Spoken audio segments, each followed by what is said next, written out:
Ọ dị mma ụmụafọ Igbo, ọ bụrụ na anyị na-esonyere anyị kịta, ọ bụrụ na ịfụ ha n'anya ugbu a ịmarago na ihe a bụ Ugwumba TV.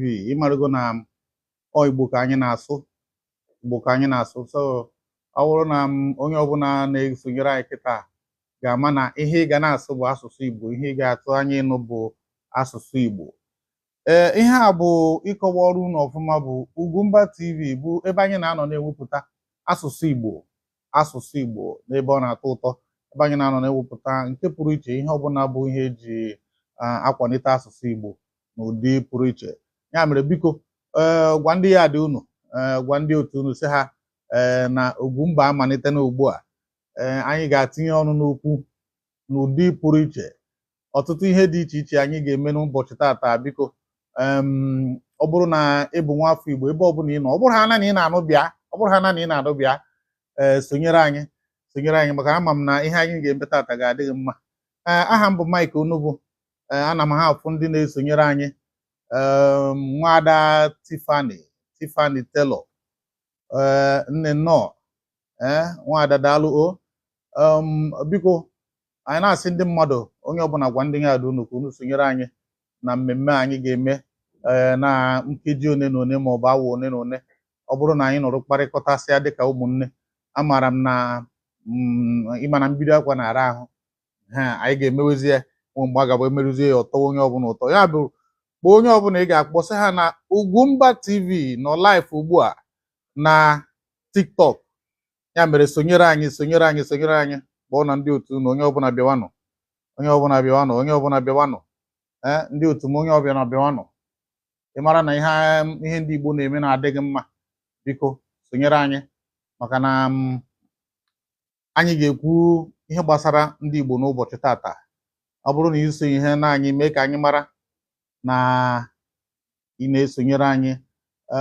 Nwa bụ eze, ọ bụrụkwa na ị chọrọ isonyere anyị, ọ bụrụ na ị chọrọ ka anụ okwu, ọ bụrụ na ị chọrọ ka anụ ihe ị na-ekwu, ị nwere ike kpọtụkwara anyị ka anyị na gị kparịa.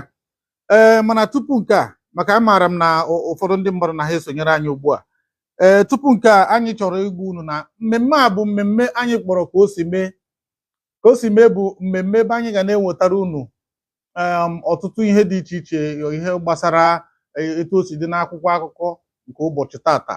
Ọ bụ eziokwu na ya emenweghịzie mgbe anyị kwesịrị ime ya, mana mgbe ọbụla onye ji teta ụra bụ ụtụtụ ya.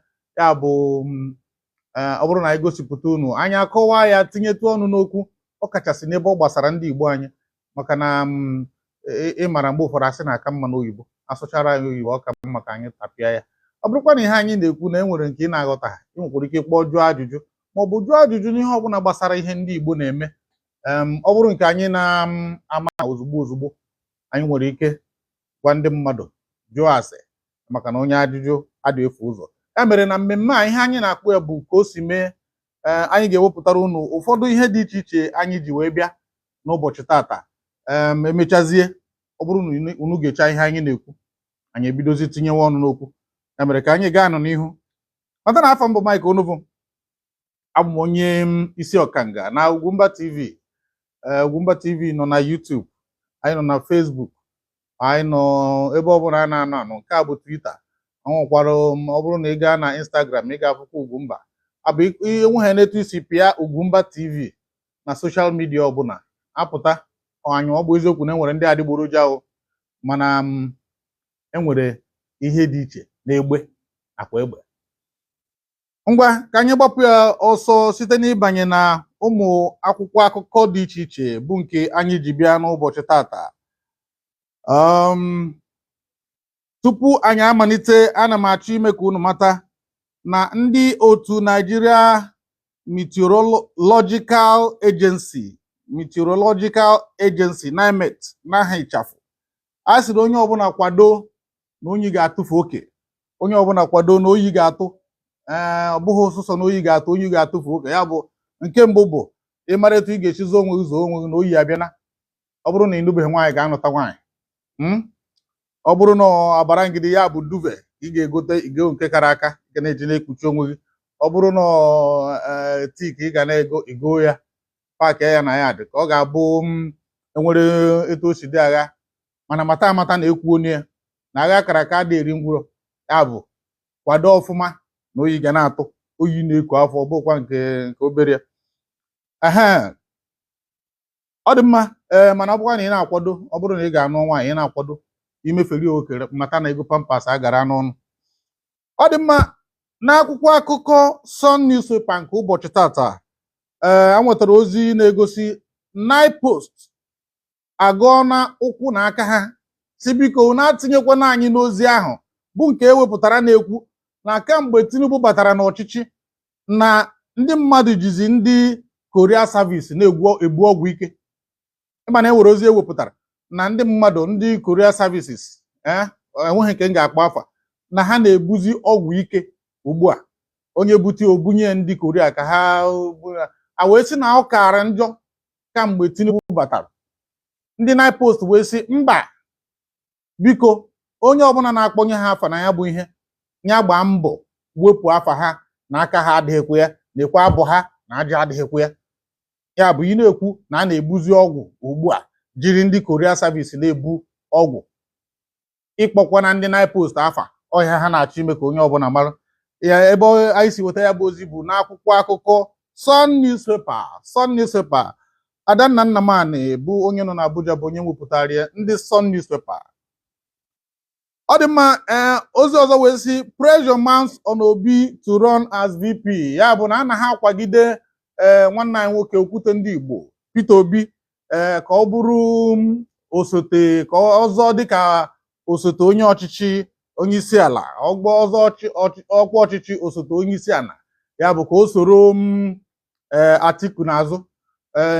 Nke mbụ bụ na ha emeni ya na 2019, ọmụta ha mkpụrụ wee na-asịkwa Peter Obi ya bịa sonyere ugbu a, ya abụrụ vice nye Atiku. Biko emechaa anyị ga-atinye ya bụ okwu ọnụ, ya ka m na-asị unu ga-egodo ntị.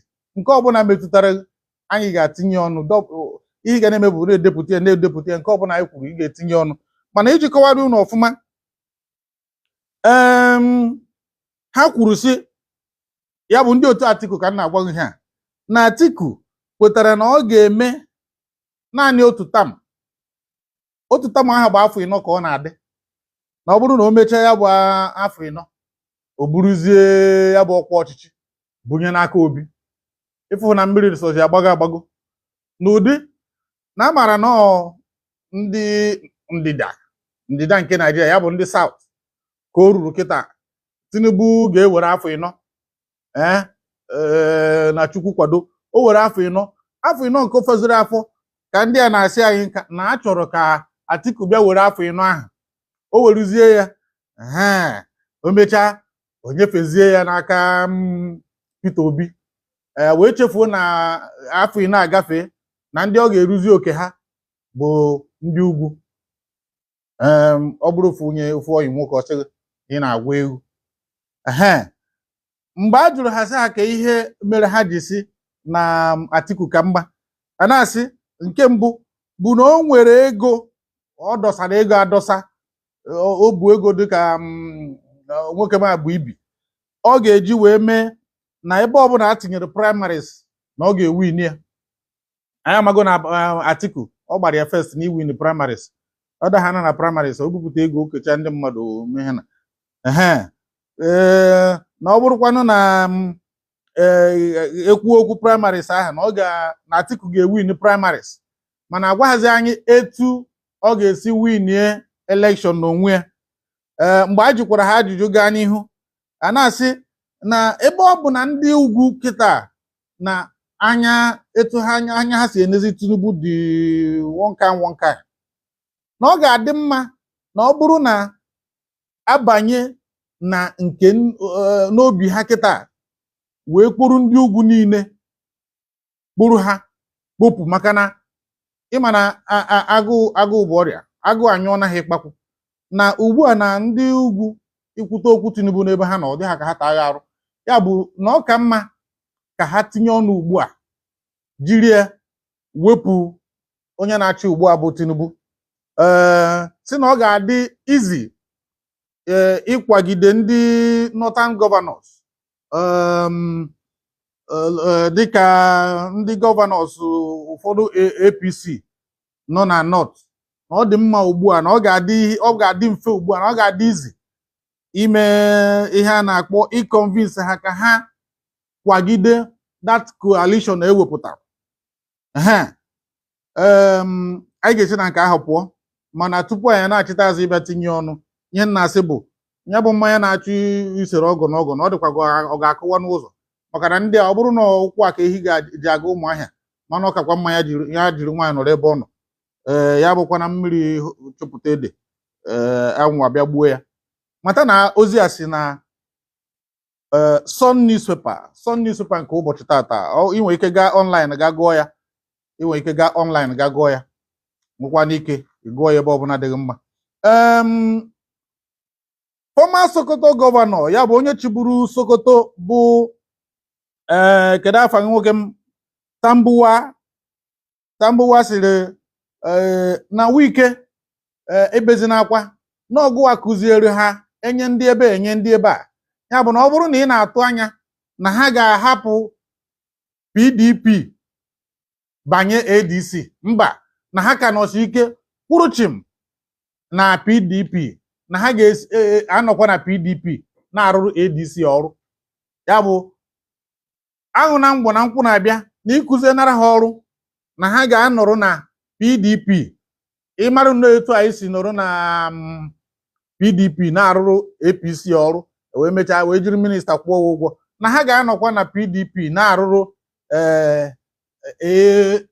ADC. Matabire etu ahụ ka ha ga-anọ na-arụrụ ADC. Ya bụ ọrụ ịkụziri ha na ha mụta gị, ya bụ onye anwụ na ngwa na nkwụ na-abịa, ndị ka ga-eme ya buru ibu. Abụrụ wee sị gọvanọ Oti na ndị coalition members niile ka fọrọ na Labour Party, onye ọbụla nyefe unu banyezienụ na ADC unu chọrọ ịbanye. Ofu okwu ahụ bụ nke bụ enye ndị ebe a, ya bụ na ha ga-anọgide na Labour Party, nọkwa na-arụrụ ADC ọrụ. Ọ dị mma. Ozi ọzọ wee na-ekwu na Wike sịrị na Peter Obi ama mbunata onye isi ala Naịjirịa. Wike sịrị na Peter Obi ama mbunata onye isi ala Naịjirịa. Ọ bụ okwuhie na atinyere n'aka Chukwu, na ọ sị na ọma mbunata. Mana ebe nsogbu nọ dị bụ na ọ n'ime ụlọ ụka ka Wike nọkwuo okwu a wee sị ojikwa anya. Ọ gara Thanksgiving maka inauguration ha emere inauguration na Abuja. Mechaa ya sị ka a gaa Thanksgiving. Ya bụ Thanksgiving ka ọ nọzi n'ime ya. Amaghị m etu o si daa wee bute Peter Obi, mana ịkpọ afa Peter Obi na-atọzi ụtọ n'ọnụ. Onye ọbụla wee kwuo na Peter Obi ama nchinata Naịjirịa. Amaghị m ka ọ ṅụrụ nkwụ mgbe ọ na-ekwu. Emechaa anyị ga-abịa tinye ọnụ. Ihe nji na-agụpụta ihe a bụ ka unu mara ụmụ okwu anyị chọrọ itinye ọnụ, ma ọ bụrụ na o ruo. Anyị na ha ekene ndị na-esonyere anyị. Michael Nenatu ọ na-esonyere anyị, Lauren Nikki o sonyegoro anyị, Queen na-esonyegokwa. Michael Nenatu ọ na-esonyere anyị, Lauren Nikki o sonyegoro anyị, Queen na-esonyegokwa. Ọtụtụ ndị iche na ha esonye nnọọ. Ọtụtụ ndị iche na ha esonye nnọọ. Anyị tupu anyị akparịa nkata anyị. Asị federal gọọmenti, ndị gọọmenti etiti ekwupụta na ha dị na njikere ugbu a ha na Maazị Nnamdi Kanu ịkpa etu a ga-esi tọhapụ ya, na a ga-enegotiate the release of Maazị Nnamdi Kanu ka ọ nọrọ na 5 years. Onye nọ na ihe na 5 years, ọzọ kịta ka ị ga-asị ka abịa negotiate. Ọ dị mma. Dimkpa na-eji ọka agbara ihe ọsọ, maka na ọ bụrụ na ọ dị agha Dimkpa pụta etu a ọsị ụmụaka mee etu a, ikekwe ọ bụrụ na ha bụ Dimkpa jizi ọka na-agbara ihe ọsọ. Ya bụ na federal gọọmenti ekwuo na gọọmenti etiti na ha dị njikere ugbu a ha na Maazị Nnamdi Kanu ịkpa etu a ga-esi tọpụ ya. Ozi ọzọ wee na-ekwu na onye rụburu ọrụ dịka onye isi ndị agha ndị ọgba egbe na Naịjirịa bụ ihe jiri ka na-ekwu okwu sị ka eme ya ka ọ bụrụ iwu na nwaafọ ọbụla bụ nwaafọ be anyị ga-amụnata etu esi agba egbe. Ọ kpọrọ ya military training, ya bụ akụziere gị etu ị ga-esi na-echekwa onwe gị dịka nwaafọ adị ama ama. Ya bụ ịbịa kwuo si ka enyewe ndị mmadụ ọzụzụ, ikekwe ọ bụrụ ndị NYSC ebido n'ebe ndị NYSC nọ bido na-enye ha ọzụzụ ka ha mụta etu a ga na-esi na-echekwa. Anụkwa m na ndị Israel na-eme, ọ dịkwa mma etu ahụ. Ka anyị baa n'akwụkwọ akụkọ Guardian. Akwụkwọ akụkọ Guardian kwuru sị more Nigerians losing faith in Tinubu na ebe ọchịchị Tinubu dị. Ebe ị ga-afụ ya bụ n'akwụkwọ akụkọ Guardian. More Nigerians losing faith in Tinubu's government. Ihe a bụ nchọpụta nke ndị Africa Polling Institute mere. Africa Polling Institute bụ ndị na-ajụgasị ndị mmadụ ajụjụ ka a mara etu obodo dị, kedu uche gị n'ihe dị agha. Mgbe ha jụrụ ya bụ ajụjụ, ndị mmadụ wee na-ekwu si na ọ bụrụkwa ha na ọchịchị a mba si wepụ ya n'akụkụ. A sị na ihe dị 83% kwuru okwu megide onye isi a na kpọmkwem bụ Jagaban n'onwe Bola Ahmed Tinubu bụ prezidenti anyị. Abịazie na nke ndị National Assembly, 82% kwuru okwu megide ya, si na ndị a amaghị ihe ha na-eme ebe ahụ, na ndị ahụ na isi adịcha ha mma, na enweghị nkwenye ọbụla na ndị ahụ nọ n'Abuja na-anọchite anyịnwa bụ ndị a na-anọchite anya ha. Ya bụ na ha ekwenyeghị. 82% kwuru megide National Assembly. 79% siri na ndị judiciary na ya bụ judiciary abụzikwa ihe a tụrụ anya ka a na-afụ, na ya bụ ihe na-enwezikwara etu o si na-eji ụkwụ ugbu a. Ya bụ na iwerezi ikpe na court, ị ga na-ekwuzi ihe ọ bụzi bụ agba ekperechi. Ya bụ na 79% of ndị Naijiria anyị ekwenyeghịzi na judiciary anyị. Wee bụrụ ihe dị mwute. Ya bụ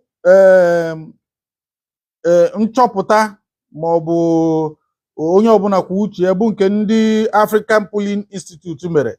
Emegbuona ya na 2019, mee na 2021 nakwa 2022. Mana nke ugbu a bụ ya ajọkasịrị. Nke ugbu a ka onye ọbụla na-ekwu mba na nke ọ bụrụ na ị na-achị anyị ekwenyeghị na ị na-achị anyị, ịfụhụ na nsogbu dị. Matanụ na anyị ga-atinye okwu ọnụ, matanụ na ụmụ ihe ndị a bụ ụmụ ihe bịara n'akwụkwọ akụkọ tata. Anyị ga-atinye okwu ọnụ.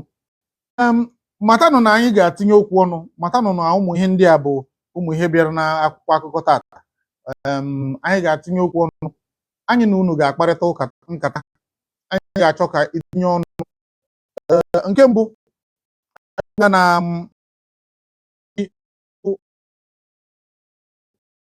bido n'ihe gbasara Obi ịbụ vice president. Ndị mmadụ na ha ekwu ugbu a, ndị otu Atiku na-ekwu na ọ bụrụ na achọọ ka achụpụ onye a n'ọchịchị, si Obi bịa bụrụ vice president, ka o soro Atiku n'azụ, ka ha jikọọ aka ọnụ wee chụpụ Tinubu.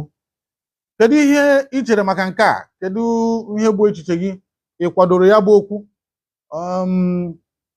Enwere ụmụ post m fụgachiri n'ụbọchị tata na social media.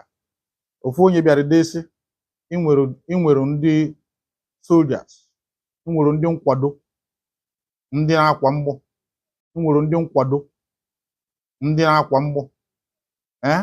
Ịbụ general wee nwee ndị na-akwa mgbọ, wee sị gị bịa ga-asonyere ihe a. Ọ bụrụ na ị kweta na a ga-eme gị vice, ndị full soldiers wee sị gị na ọ bụrụ na ị gaa ya ha gbanahụ ebe a ka Obi na ugbu a. Mana ọ bụrụ na ị na-esonyere Ugwumba, e nwere ọwa vidio anyị posturu ụnyaahụ ọ n'isi ụtụtụ a, ya bụ interview o mere na Channels TV. Obi wee sị mba na ọ daa na nke ahụ, si gụpụkwa ya n'ime ya, na aka ya na ụkwụ ya adịghị ya. Ya mere anyị na-atụ anya ka ọtụtụ n'ime unu kpọọ ugbu a unu gwa anyị ihe bụ echiche unu n'ihe gbasara politiks. Rota na ozi ọzọ anyị wepụtara na-ekwu na enwere ozi ewepụtara na kamgbe Jagaban banyere n'ọchịchị na ndị Korea Services, ọ bụghị ndị Korea North na South, na ndị Korea Services na o meziri ugbu a etu ha si ebuzi ọgwụ ike. Onye ọbụla ejiri ndị Korea na-eziga ọgwụ ike dịka iburu ya na Lagos, kama ị ga-ezoro ezoro inye ndị Korea ebu n'anya. Asị na ọ bịaziri gbanite ugbu a, ndị NIPOST wee na-asị mba onye ọbụla gụpụkwa ha n'ime ya. Rụta na o so n'ozi anyị na-atinye ọnụ n'ụbọchị tata. Nke ọ bụrụ na ị kpọọ n'ekwentị, ọ dịghị ụzọ okwu na-abụ. Nke ọzọ wee bụrụ ihe gbasara ndị mmadụ bụ ndị na-enwe obi nkoropụ n'ebe ọchịchị Tinubu. Ndị mmadụ bụ ndị na-enwe obi nkoropụ n'ebe ọchịchị Tinubu nọ. Ọ bụrụ na enwere ihe chọrọ itinye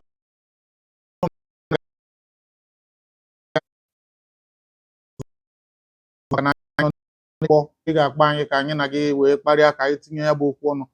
Mana mata na mmemme a ga na-aga n'ihu. Anyị ga na-eme bido n'ụbọchị Mọnde ruo n'ụbọchị Fraịde. Ikekwe anyị ga-ewepụtara unu mgbe anyị ga-eji na-eme ya, mgbe pụrụ iche anyị ga-eji na-eme. Ọ bụrụ na anyị wepụtara ya unu, anyị wepụtara unu mgbe anyị ga na-eji na-eme ya bụ mmemme, ka ọ ga-abụ ọ na-eru ha na mgbe ahụ onye ọbụla atinye ọnụ, ndị ọbụla mere ihe na onye ọbụla atinye ọnụ n'okwu na-echiri anyị. Tata ka anyị malitere nke a. Ya wụ biko, ọ bụrụ na ị bụ nwa afọ Igbo, ihe Igbo na-adị mma, ị nwere ike isonyere anyị na mmemme a. Ya bụ kpọọnụ anyị n'ekwentị ka anyị na unu kparịa, ka unu tinye ọnụ n'okwu. Unu tinye ọnụ n'okwu. Ndị a na-esonyere anyị, Ahịnze Chineke, Chukwu gọzie unu. Chukwu gọzie unu. Francis Kofi,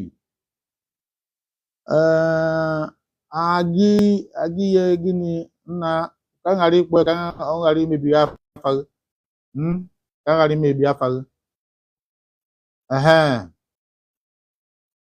ghara ime afa gị ka maka matachaghị m ihe edere. Francis esonye n'anya. Longinu nọ nwanne.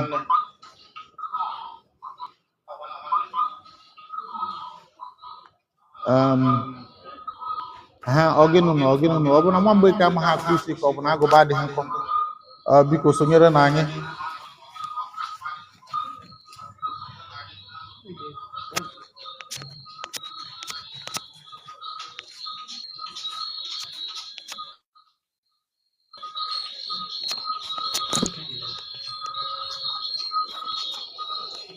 Biko mezie ihe na gị ị na-eme ka ị sonyere anyị. Chika John sonyere anyị.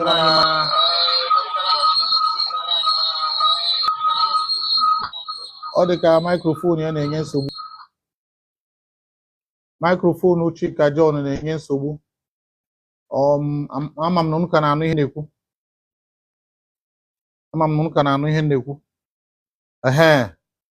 Biko Chika John, ọ bụrụ na ị ga-esonyere anyị ọzọ, ịbịa emezie ụmụ ihe iji ekwu okwu. Biko anyị na-akpọ ụmụ afọ Igbo ebe ọ bụla unu anọ na Dankunku nọ onyeisi ọkanga. Anyị na-ekene gị Mavis. Anyị na-ekene Mama Dịka Amara nọ Jesus Navas. Stephen Ede nọ Yaga. Ọtụtụ ndị mmadụ na ha esonyere anyị ugbu a. Yaga nọ. Ọ bụrụ na ị chọrọ ka ị pụta na vidio a, ọ bụrụ na ị chọrọ ka ị pụta soro tinye ọnụ n'okwu na vidio a, ịmago ebe ọ ga-abụ ime ya, klikie request ya, anyị na-ga esoro tinye ọnụ n'okwu. Let me join. Onye nke si let me join. Klik enu ka anyị na gị wee soro na-atinye ya bụ ọnụ n'okwu.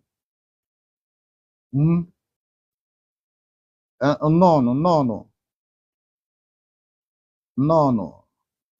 Ụfọdụ afọ amatachaghị m ya. Ụfọdụ afọ amatachaghị m ya ihe ederede ihe na. Ya bụ ọ bụ ha na ịbụ nwafọ Igbo onye ihe egwu na-adị mma. Sonyere anyị ka anyị tinye ọnụ n'okwu maka na nke a bụ nke anyị. Nke a bụ nke anyị ebe a ka anyị na-anọ na-ekwu ya gbam. Anyị ịfụ na anyị na-asụ ya n'Igbo. Ọ bụrụ na onye ọ na-adịghị mma ya ga-akwa isi n'aja, ma ọ bụrụ otu nwa akụkụ ya adịghị ya ọsị ya ga-makụọ transfọma. Ya bụ na ihe anyị na-eme bụ onye ọbụla bụ nwafọ Igbo amago na ọ bụrụ na ekwute ebe ọbụla a na-asị bịa ị ga-egegodo ntị. Ọ bụrụ na ihe anyị na-ekwu kịta metụtara onye ọbụla, ihe anyị na-ekwu taa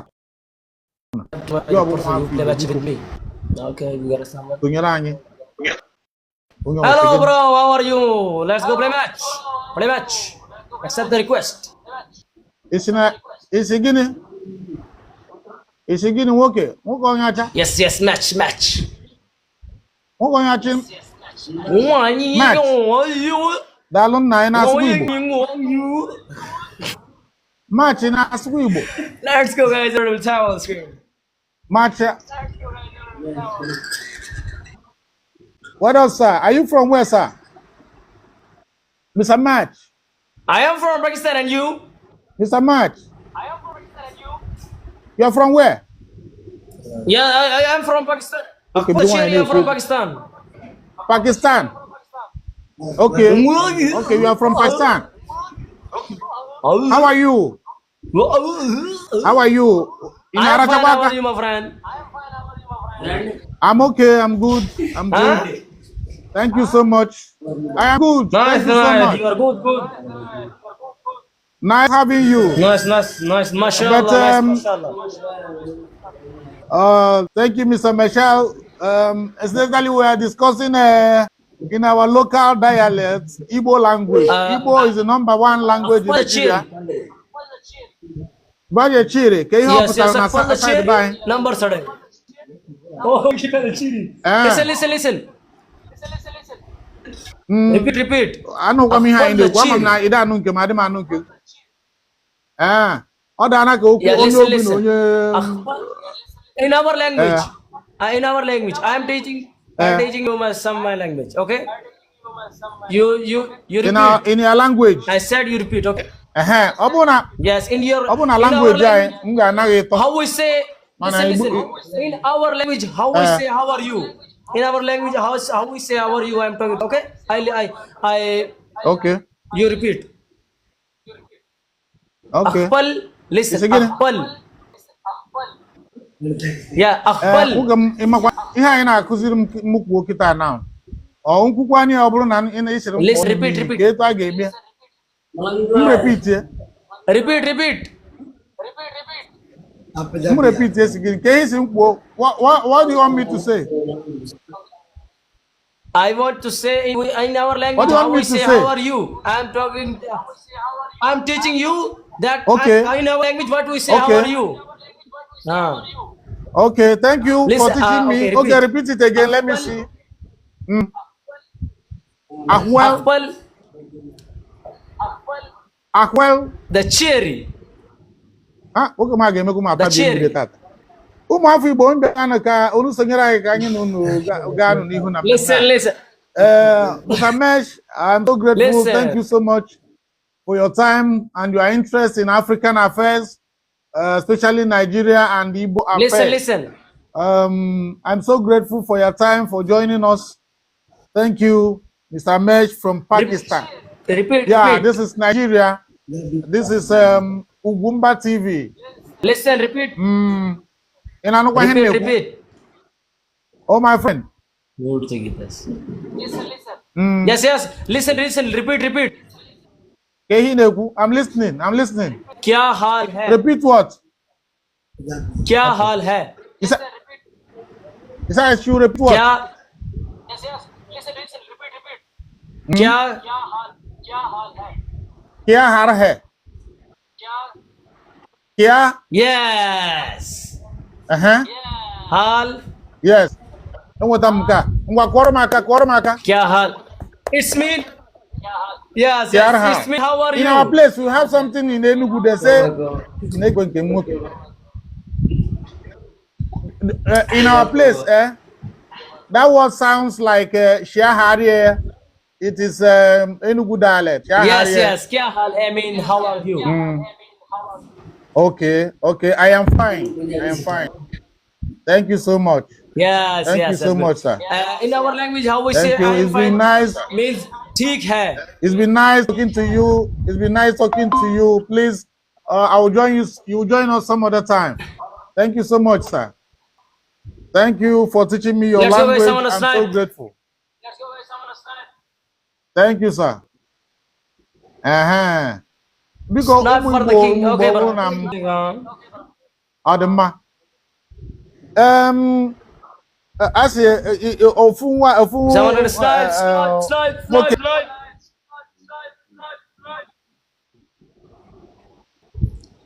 oh bro I lose the match can we Mr. Match, are you hearing me? Are you hearing me? yes brother I have to go Are you hearing me, please? Okay, no problem. Some yes other I'm time, hearing you I will appreciate if you join us okay tomorrow. brother By this time tomorrow, Thank you we will so much. come. Bye-bye. Thank you so much. Thank Tomorrow. you. Thank you. God bless Thank you, you. sir. Thank Okay. you. God bless you. Adama, otu nwa afọ Igbo zara akwa ọkụkọ tiwara akị. Onu fụhụ na a na-akpọ ndị Igbo ka anyị bịa sụ Igbo. Ọ bụrụ onye si Pakistan wee batara bịa kụziere m etu anyị si asụ ihe na be ha. Fụhụ na m ya bụ mmiri soji agbago ya bụ na akwa ọkụkọ etiwe n'akị.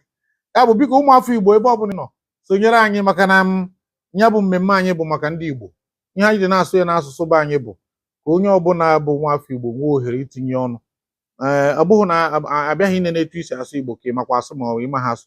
Ọ bụgodo uru na ị ga na-asụ ịsụchata nke a ịsụchata nke a nsogbu adị mana ya bụrụ na e nwere ebe eji asụsụ be anyị na-ekwu okwu ya bụ lota na ihe anyị tinyere ọnụ ndị na-emet siri onye ọbụla kwadokwe na oyi ga-atụsi ike na be anyị n'afọ a ya bụ ọ bụrụ na igotabeghị barangidi ma ọ bụ duve ma ọ bụrụ ndị oyibo biko gbaa mbọ gaa gotie ọ bụkwanụ na ịga nụ nwaanyị iche na mgbe oge ejipụ ụgụrụ maka na oyi nke a karịrị oyi ụgụrụ ọ ya ka a na-asị mgbe ụfọdụ na ụgụrụ abụghịrụ mgbe oyi nke a na-atụ mara ova ya bụ biko ọ bụrụ ịga nụ nwaanyị nụọ nwaanyị kama imekwa ya jiri nwaanyị maka na pampas na-agara ọnụ ịgakwa na mee nke ọ ga-abụ eme ya oru echi kịta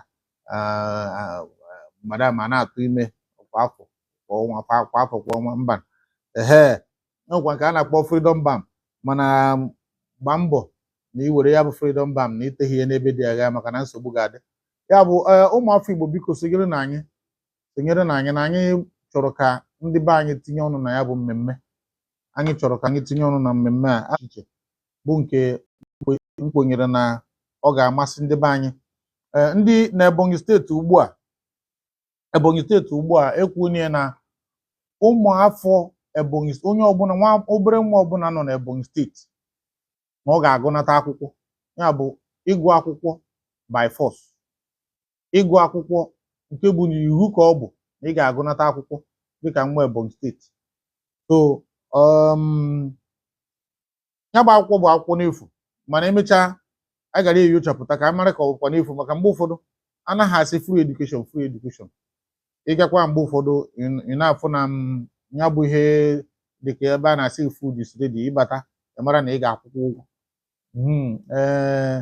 enwego mgbe a kọrọ anyị akụkọ n'otu steeti ndị mmadụ pụtara onye ọbụla na a na-eme free education mana enwere etu azịza si achị na a na-ego azịza ụmụaka atụ ego agagote azịza ihe ọbụla a na-eme ụmụaka na-atụ ego ya bụ na eji ofu aka nye ha nwere aka na-abụnarị ya ọ dịghị mma mana Ahịnzechukwu gọvanọ Nwifuru ị na-agba mbọ ịgbanye ana kama na aka na-atụkwa anya ihe karịrị nke a n'aka maka na onye chichara ugbu a ịgbanyana kama na aka na-atụkwa anya ihe karịrị nke a n'aka gị maka na onye chichara ugbu a nkịta a na-akwadozi ka ọ bụrụ na ibiri n'ihe ọ magburu maka na onye dị ndụ onye rijuo afọ onye ahụ dị mma na-agba n'okpurukpu ụzọ a niile ogologo ụzọ a niile Dave Umahi rụrụ anyị ekene abure n'onwe ya na ọ na-eti na-asị Alex Oti bụ sụsọ gọvanọ ha nwere ya pụọ ya pụọ ya pụọ amana m etu a ga-esi ụfọdụ na-achọ gọvanọ o wee bịa wetara ya otu gọvanọ ọ bụrụ na anya dị ya bụ nwoke mma nke o wetara enweta ka ọ na-achị ya pụọ ya pụọ o wee bụrụ gịnị ihe adịchaghịzị ka eji tinye ihe adịchaghịzị na afere a tinyere ya n'ime mana ọtụtụ ndị mmadụ agwana ya sị ya na ha ma ga-abanye na coalition ya bụ ADC na ihe ha ga-eme bụ na ha ga-anọ na Labour Party wee na-arụrụ ADC ọrụ onye kụziri ya bụ fọmat bụ Wike Nyesom Wike nwere ike nọ ebe a ị na-enye ndị ịma na mgbe ahụ ọ na-agụ egwu na-asị enye ndị ebe enye ndị ebe a enye ndị ebe ụfọdụ n'ime anyị ama kịta ka ọ na-edozi anya na ọ bụrụkwa dịka ọkwa gwara ụmụ ya ehu na-atụrụkwa ji unu atụrụkwa mkpọrọgwụ adị ama ama ka ọ ga-abụ onye nwejigburu ji ya unu nwekwa ihe eji na-akasi obi ya bụ na politiks Naijiria kịta bụ ebe onye ọbụla chere ihu anywhere bele face ebe ọbụla ị ga-eji rachata ihe tinye n'afọ ga ebe ahụ na nsogbu adịghị ebe ọbụla agbara mgbọ ihe dị mkpa bụ ya daa n'ihu ọgụ biko sonyere na anyị Wike na-asị Peter Obi that ihe na-agbara mgbọ ihe dị mkpa bụ ya daa n'ihu ọgụ biko sonyere na anyị Wike na-asị Peter Obi that you can never be president ya bụ mmekọta n'ụwa ka ị bụrụ president Naijiria ọnya bụ Chukwu enwere egwu agaghị ewepụta mgbe na-adịghị anya tupu izu ụka aga anyị ga na-apịara unu ụmụ egwu dị agha ka agwa n'ihe na ọ bụghị onye bụ Chukwu na-ekwu onye ga-abụ prezident na onye na-abụ prezident ọ na-abụ nwanza rijuo afọ ọsị chie ya pụta ka agbarịa ya mana eche m na ihe na-emenụ na oke nriju afọ ebute mmadụ ịpụta kwuo ihe a maara n'ọsụsọ Chineke bụ onye na-afụ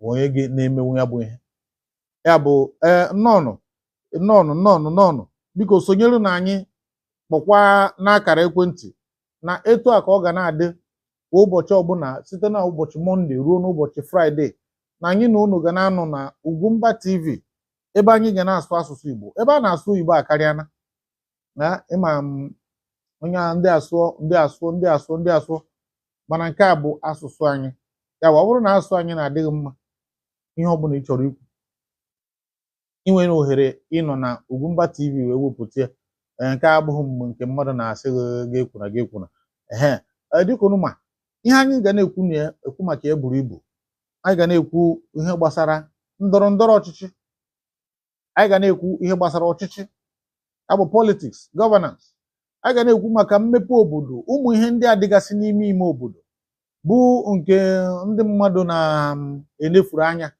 ụmụ ihe ndị a dịgasị n'ime ime obodo nsogbu adịgasị ụmụ ihe a ndị Fulani na-eme onye egburu agbabie ọkụ ha na ha eme ịbata tata ka m fụrụ nwere ihe onyonyo m fụrụ ndị ụmụaka ụmụ okorobịa na ụmụ agbọghọbịa ndị ụbọma zukọtara wee sị mba na nke ezuona ya bụ ihe ndị a ha na-eme ebe anyị ga-anọ n'ebe a na-atinye ọnụ ọ bụrụ na e nwere onye unu ziri ga-anọchi anya unu na Abuja o wee ruo ebe ahụ na-anọchi sụsọ anya ndị ezinụlọ ya mbakwa ebe a ka ị ga-enwe ohere wee mana ịkparakwana mmadụ ọ bụrụ na e nwere ozi dị agha ma ọ bụ ihe mmụta dị agha anyị nwere ike izi ndị mmadụ etu esi eme ihe dị agha n'ala Igbo ịma na ụfọdụ enwere ụmụ ihe ọ ga-agba agwa gị sị gị na ihe anyị na-achọ na Sokoto na ọ dịkwa n'ime akpa gị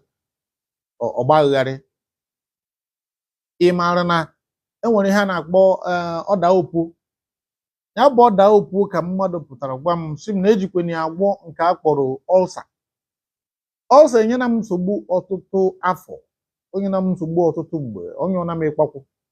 O wee bụrụ na ya bụ ọlsa ka mmadụ gwara m wee weta ọda okpu wee taa ya, oru ha abalị ịtọ nke ịnụ ya bụ ọlsa wee na afụkwa ha m ọzọ. ụmụ ọgwụ m na-egbugharị kwụsị ikpugharị ya bụ na ebe a ka anyị ga-akwa na anọ na-ewepụtara unu ọtụtụ ozi dị iche iche. Enwere nke anyị chọpụtara bụ eziokwu, maka na ihe bịaziri m ekịta na anwụ na mekaniki ekweghịzi ka amara ndị bụ ndị ara.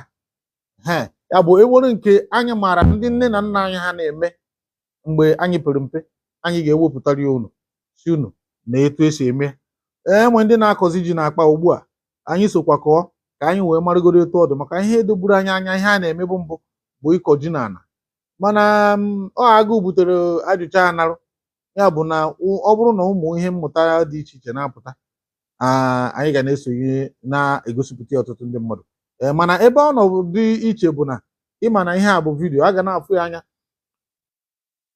Ị na-egosi nwata awọ n'ikpe okwute, ị ga na-arụrụ ya aka. Ya bụ anyị ga na-egosi unu ka unu na-afụ n'anya na ọ bụghị sọsọ ikwu na ọnụ. Ọ dị mma, ụmụafọ Igbo daalụ, mata na ihe a bụ Ugwumba TV. Ugwumba TV bụ Igbo ka anyị na-asụ. Ugwumba TV bụ Igbo ka anyị na-asụ. Ya bụ ọ bụrụ na ihe Igbo na-adịghị mma, ihe nwere ihe ọbụla ị chọrọ itinye ọnụ n'ihe anyị chọrọ ikwu, biko kpọọ anyị, ịkpọ anyị dịka ị na ha esonyere anyị ugbu a. A ga-anụ unu ịchọkwa na isonye ka ime ihe na gwa anyị ka anyị tie ka ị bịa ka anyị na gị nọrịa. Ofu ihe dị mkpa bụ na oge agafee na mgbe ndị Igbo anyị na-anọ n'akụkụ na-aba mba. Ụfọdụ asị na o jebego, ụfọdụ asị na ọma mme. Ugbu a kịta ọ naghị eme na asịghị Peter Obi enweghịkwa oge akpọnyere bụrụ vice Atiku ka ọ ga-eji mee ka ọ ga-eji mee etu ọ ga-ezi mepụ na ọ bụrụ na mụ na gị gbachi nkịtị, ọ bụrụ na mụ na gị gbachi nkịtị, ọ dịzị ka a ga-asị na Peter enweghị mmadụ. Mana ọ bụrụ na ị kwado, ezigo m si kwatara m akwa, ezigo m si kwatara m akwa Obi for 2027, so that anyị na-ekwu onye ọbụla mara na o nwere mmadụ. Ịma na Peter Obi nwere ebube, o nwere ebube so ya n'azụ. Ya bụ ị na-eme nke gị n'akụkụ, amara na ndị so Peter ha marụgo, mana ka anyị gwa ha sị ha na nke 2023 buru ofe nkụpụ, na 2023 buru ofe nkụpụ n'ihe ga-eme na 2027, maka na ọcha na onye ọbụla baa n'anya, o jide na onye ọbụla, agụụ ejide na onye ọbụla waa agba. Ya bụ na ịchọọ isonye ka ị na-agwa ha sị ha na Peter agbaghị aka, Asmo nnọọ, Kelechi nnọọ maka isonyere anyị, Foster nnọọ maka isonyere anyị. Ị na-agwa ndị mmadụ sị ha na Peter nwere mmadụ na o nwere mmadụ. Anyị maara na nke a bụ nke anyị maara na o rugo mgbe anyị ga-akwagide ya bụ nwoke n'ụdị pụrụ iche. Ejiri na nke 2023 mụta ihe nke kịta, mba, anyị ga-emesie ike, ebe ọbụla ị nọ, anyị ga-eme emeti ya mma. Ya bụ ebe ọbụla ị nọ, kwado. Bụrụ na enwere atụmatụ ị ga-atụta ma ịkpọ si ka eme ya etu a. Enwere otu nnọ na ya na nke gara aga emere. Enwere nke gara 2023, ofu otu nnọ n'ime ya anọkọta nnọọ ofu onye weta atụmatụ si na ọ bụghị ụsụsọ ọkwụ nkwum ka anyị ga na-eme, ka anyị mee mmemme, anyị bido mee mmemme tupu ị na-amara atụtakwa na ọtụtụ nde naira wee zie mmadụ wee wegara Peter sị na nke a bụ ka aka ha nwaanyị ya were ya kwagide n'ihe ọ na-eme. Ya bụ na ihe a na-ekwu bụ na o ruo na mgbe onye ọbụla, ọ bụrụ ha na ihe anyị na-eme na ya bụ ihe a na-eti ehi na o ruo gị ya n'ahụ, o ruwego mgbe anyị niile ga-apụta sị mba, onye ọbụla na-eme nke ya, ị na-eme na mpaghara anyị na-eme na mpaghara. Ọzọ dịka ibia bụ na unu maara na Ugwumba bụ ihe a na-akpọ broadcast station. Ọ bụ eziokwu na anyị na-eme n'asụsụ Igbo. Ugwumba na onwe ya ga-enye onye ọbụla ohere. Enwere nwanne m nwoke Maazị Salas bụ onye na-eso nna ya ukwu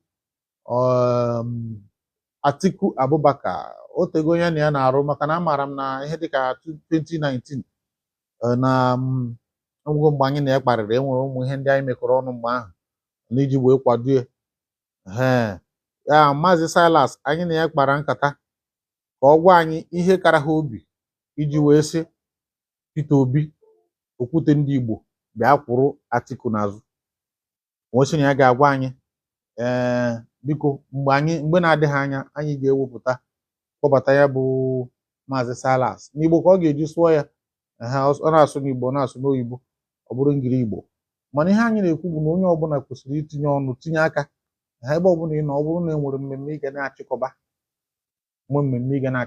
bụ na o jebego mmemme ị ga-achịkọba kịta anyị bidoro ya n'oge ọ bụrụ na o ji ọwa one ma one wee yie ha egwu mgbe gara aga ma ya bụziere kịta ọ bụkwanụ na isi na-esonye Ugwumba ị ga-amara na Peter Obi na onwe bụ isi onye Ugwumba anyị na ya na-adị na mma ọtụtụ afọ gara aga ka anyị na ya bidoro na-akparị ọfụma ya bụ na mgbe na-adịghị anya echebiri aka ghọrọ na Peter Obi ga-apụta na Ugwumba TV sụọrọ anyị Igbo kene ọha na eze kọrọ anyị etu esi akwado ya bụ ihe ya bụ na nke a na-abụghịzi mgbe a na-ekwu okwu ka a ghara isi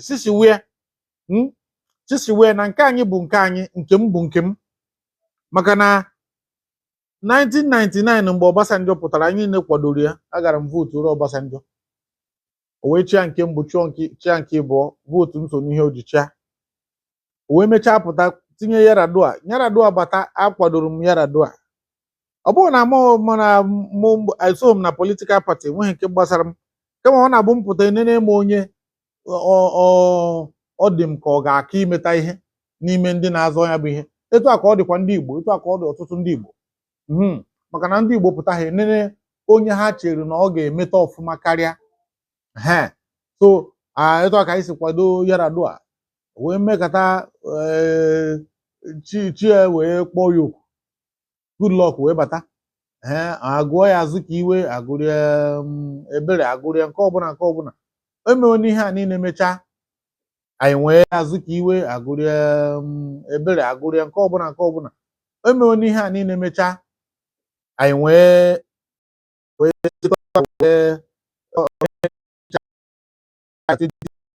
ndị a wee kpokọnata si anyị na ọ nyere nshi n'ụlọ ụka na o mere nke a na o mere nke a na ọzọ ya bụ na ọ dị clueless bụdoro nke a na ekwugide ya wee dopụ nwoke n'akụkụ o wee ruo nnọọ na emekata otu onye wee kunie nke ọha niile kwenyere maka na amara m na ọtụtụ ndị Igbo anyị imirikiti ndị na-azọ ọchịchị ndị ndọrọ ndọrọ ọchịchị ndị Igbo iwepụtakwa ha kịta ụdịdị ka mama ntụnyekwara ha wede ma ha ga-ewin ma ha ma win mana ọtụtụ n'ime anyị ama ntụnyere ha maka na anyị ekwenyeghị na ha ga-aga mba rufonu mana Peter Obi bụ okwute ndị Igbo pụtaranụ bụ onye anyị maara na ọ bụrụ na ọ ga-emetụ ihe ọ ga-atụ ata Naijiria ọfụma ọ pụtazie ndị ọzọ nakọta anọ n'akụkụ na-asị ka ndị Igbo na-eme nka ndị Igbo na-eme nka ara gbachie ntị ehi ga-ejikwa ụdị okwu ọ bụ sụsọ nna gị nwere ya bụ ha ọhụụ na-azụ ụlọ anyị ka eji na-ebute mmanụ Naijiria ji na-eme ọkanga ọkwa eruo na nke ndị ugwu ụmụ ihe ọnatarachi Chineke debere n'ime ebe ha anọrọ ebe ahụ ejiri ya na-eme ihe sọrọ ha na-eri ya n'afọ ha na-eke oke n'aka etu o si dị ha mma oruzie kịta abịakwu asị ụfọdụ asị ga-ekwu na ha na-eke oke n'aka etu o si dị ha mma oruzie kịta abịakwu asị ụfọdụ asị ga-ekwu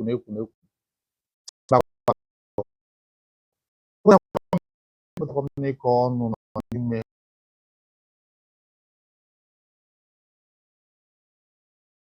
mana ihe ọbụla bụ nke ndị Igbo o ruo na ya bụ nwata ebewe n'akwa ka a ga-ekulite ya bụ onye anyị tinyere n'ihu ya gawara anyị Peter Gregory Obi amara m na ọ ga mba na ọ ga-erifo nri ya bụ onye ọbụla eme na nke nkụja a ga-eme nke a ga-eme mbakwa mba mba oge nke ahụ agafee na ọ bụrụ Oliver si ha ncha n'azụ ya bụ ihe ọbụla bụ ihe ga-emeghe kịta mmadụ asịghị nka o jikwa bụrụ nke onye nwa hapụ ya na ọ bụghị tata ka afọ Hausa na ụta ọ dị mma mata na ihe anyị nọ bụ ka o si mee bụ mmemme ebe anyị na-ewepụtara ụmụ akụkọ dị iche iche eme atinyekwu okwu ọnụ ọ bụrụ na atinye ya bụ okwu ọnụ ndị mmadụ nwere ike isonye dịka ndị ihe Igbo na-adị mma nwekwara ike isonye ka anyị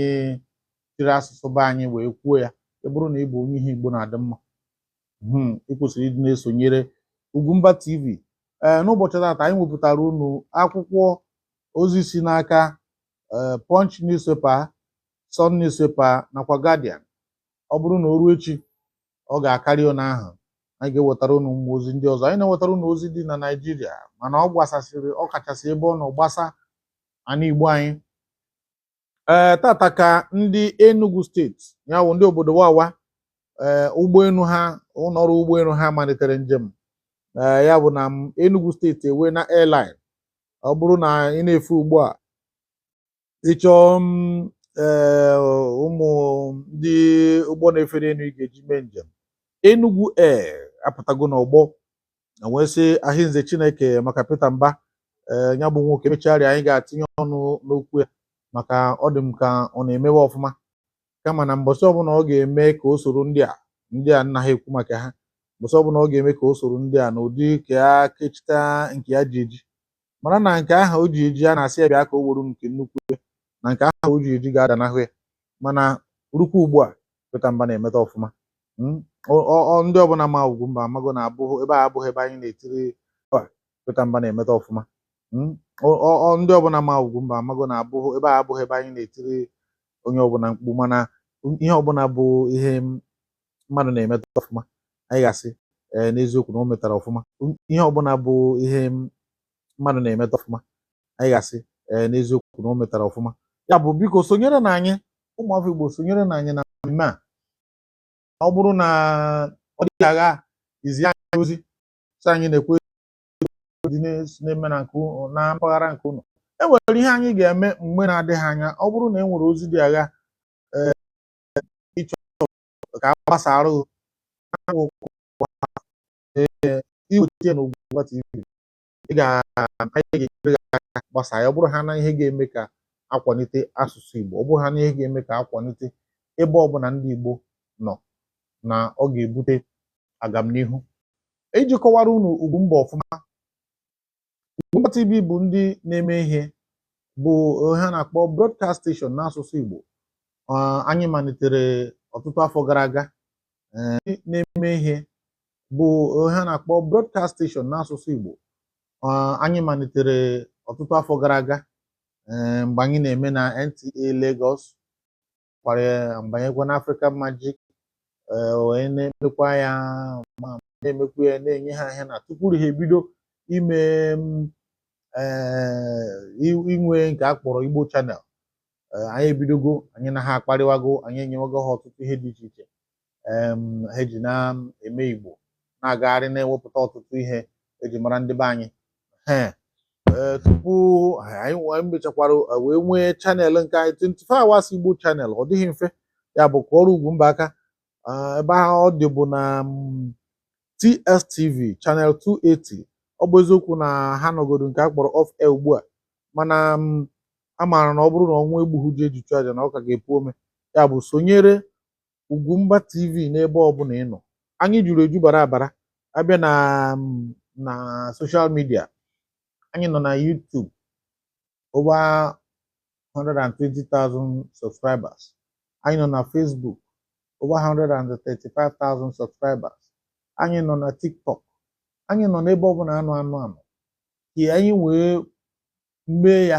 ka ọ bụrụ ihe ga-ekwu omume na ebe ọbụla anọ na a ga na-anụ asụsụ Igbo onye si na ya anụghị ya emechie ntị ọ bụrụ na ị chọghị ịnụ emechie ntị ya mere biko sonyere anyị ndị ihe anyị na-eme na-amasị ụfọdụ na-akpọ n'ekwentị ka mgbe na-asị kedu ka o ji bụrụ na ọ dị ka anyị leghere anya na nke a ọ bụghị na uche anyị adịghị ya uche anyị dị ya kama na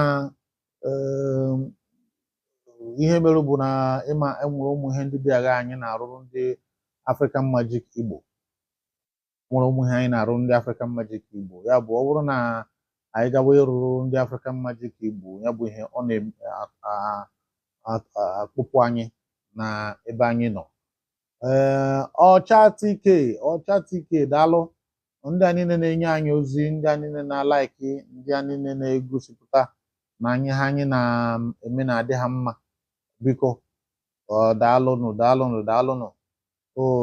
daalụ ọcha tike ma ọkwa nna afọ ọfụma biko ana m asị gị daalụ ọcha tike daalụ ọ bụrụkwa na ị chọrọ isonye ị ga-esonyekwu dịka m gwara unu tupu anyị emechie na mgbede a anyị ga-agwa unu a ga-ezi unu ozi mgbe anyị ga-ebido na-eme kwa ụbọchị oge anyị ga na-eme kwa ụbọchị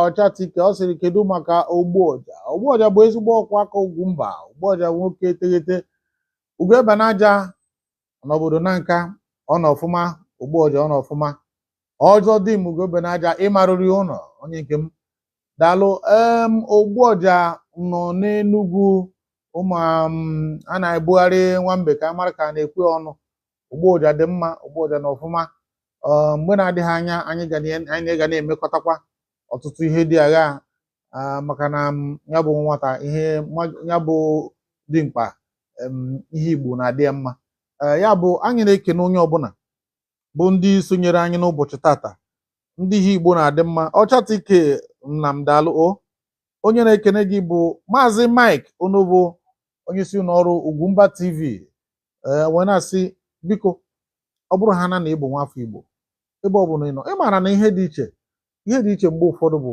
ịpụọ n'obodo dịka onụwa bụ ndị nọ n'obodo oyibo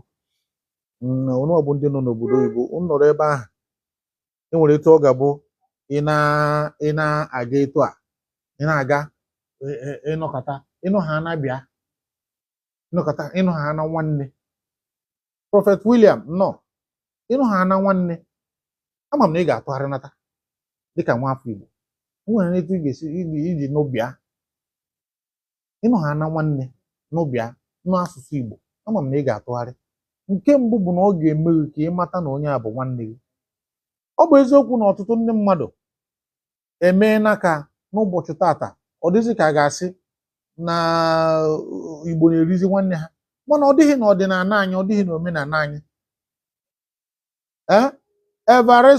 Evarestus aid nnọọ maka isonyere anyị na-asị gị nnọọ ọcha tike ịma m ọfụma ịma na egbe nkanka nke abụzi n'obere egbe CC Facebit nnọọ CC Facebit ya bụ ihu a dịka ihu mma ochie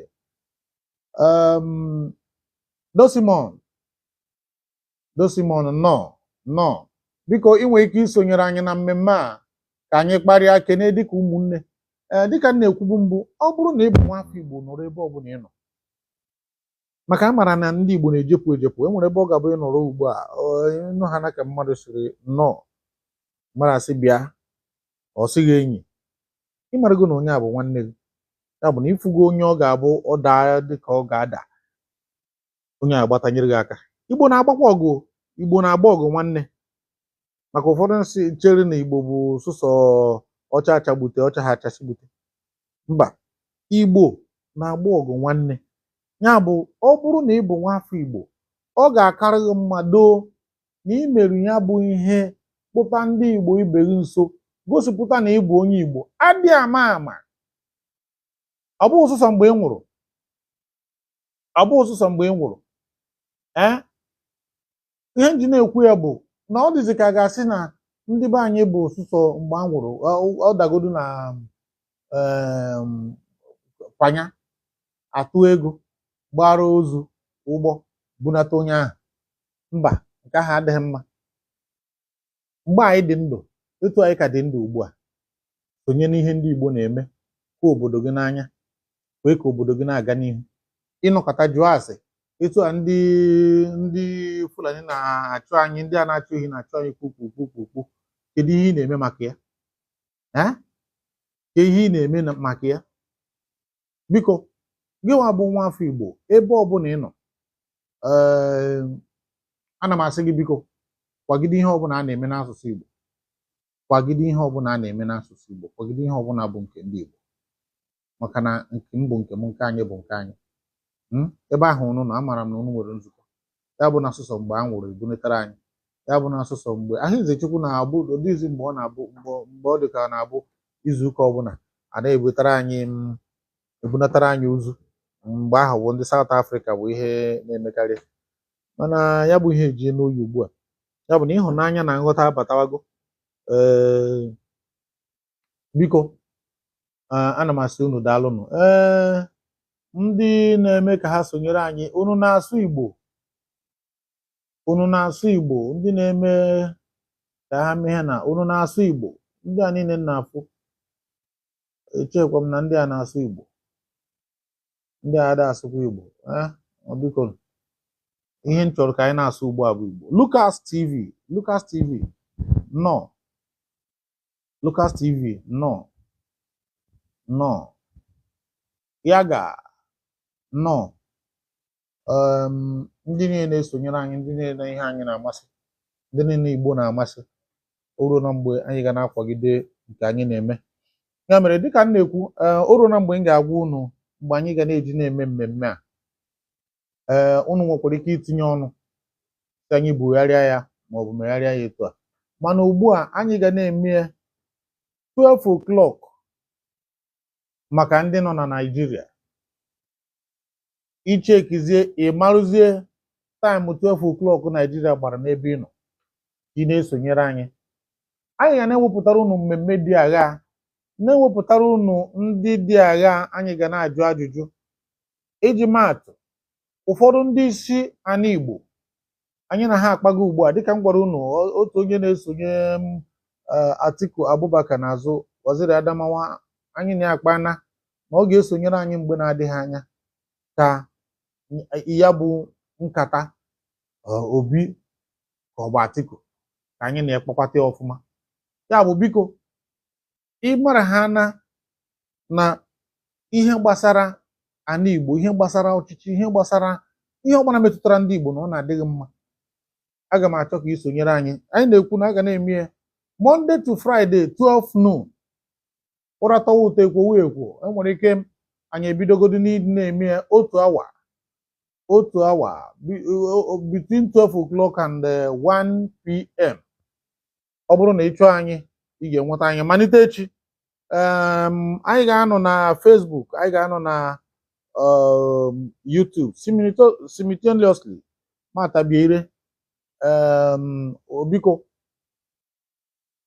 biko ana m asị onye ọbụla chọrọ isonyere anyị ka anyị na-eme ya bụ ihe, biko gwa na anyị onye ọbụla chọrọ isonyere anyị na mmemme Ugwumba. Ka o si mee bụ mkpokọta nke ihe niile mere n'ụbọchị ndị gara aga.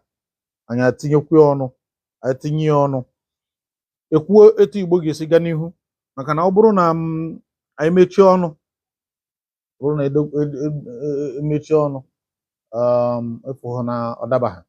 Odogwu full option kwesịrị isonyere anyị, maka na full option abụghị n'afọ ụmụaka. Odogwu full option, ya bụ ọ bụrụ na e nwere onye ọbụla chọrọ ikwu ihe ọbụla ọ ga-eji mee ka afọ Igbo na-adanite, biko ya sonyere anyị, ya kwuo nekwa ebe nọ. Ọ bụrụ mgbe ahụ anyị nọ na klaasị, iwenye aka enu akpọ, kama na mgbe ahụ na-abụ ndị na-amaghị akwụkwọ. Ọ bụrụ na ị na-anya fụ na ibe gị aka niile arịana n'elu, isoro ibe gị wenyewe aka enu. Mgbe ụfọdụ ọ bụziri na ebere etu tichasị mee misteki kpọọ gị etu a, ịta aka n'eze ahụ meche ma ọ bụ nke a, amaghị m ya, onye nkụzi amaghị m ya. Chukwuebuka ndị Igbo, sonyere anyị ka anyị na gị wee merie anya bụ ihe. Chukwuebuka ndị Igbo nnọọ maka isonyere anyị. nnọọ onye ọbụla na-esonyere anyị ama m na Chineke ga-agọzi unu ihe nke unu na-eme bụ ihe dị mma. Chineke ga-agọzi ya mbọsị ọbụla a ga-ero na a ga-egbu unu mma ọbụla a ga-eji gbuo unu ama ndị nkọ. Ọ na-eme n'ihu ịnọrọ n'azụ, ọ na-eme n'azụ ịnọrọ n'ihu. Filip nnọọ maka ịbịaziri ka anyị chọọchị na-akwado ịgbasa Victor nnọọ maka isonyere anyị. Lamek Babu ọ na-asụkwa Igbo? Ọ bụrụ ha na ọ na-asụ Igbo, ana m asị unu nnọọ. Biko ọ bụ eziokwu na ya achọghị imechi ịpịachi ya bụ ọnọkọ anyị n'ụbọchị tata, mana dịka m gwara unu, ọ ga-abụ ihe anyị ga na-eme ụbọchị ọbụla Monday to Friday.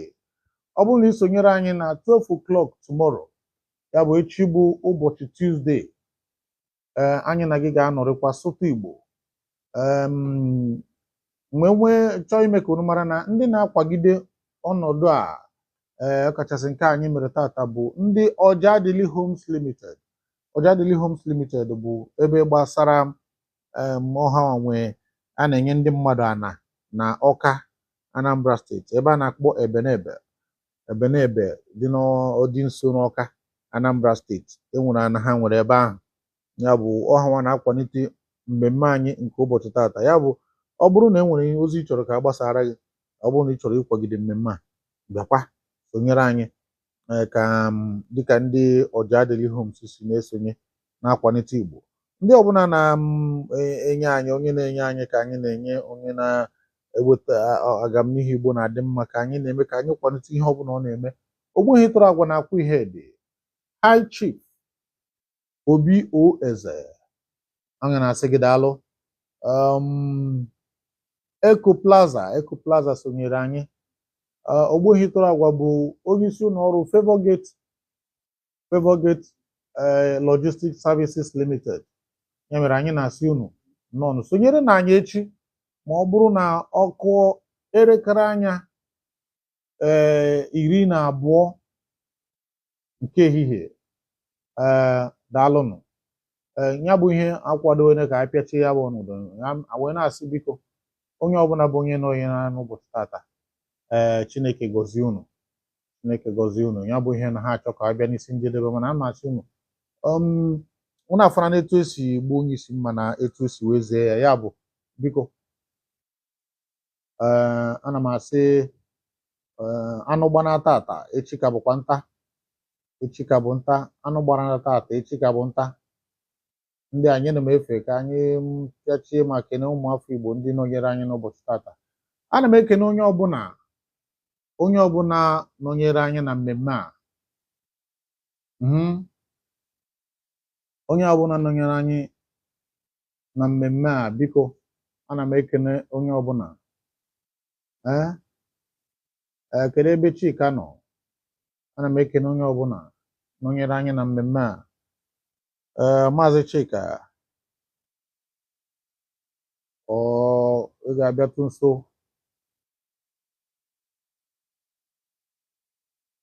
Ọ dị mma, ọ dị mma. Onye anwụ na ngwọ na nkwụ na-abịa. Biko echi a na-abịa abịa, anyị ga-agakwa n'ihu iwetara unu ka o si mee bụ nke ndị Ugwumba TV ka na-ewetara unu 12 o'clock ụbọchị Mọnde ruo ụbọchị Fraịde. Wee na-asị biko onye a ga-adị ka enwe amaghị ya, aha m bụ Mike Onogo, bụ onye isi ndị ozi na ya bụ mmemme.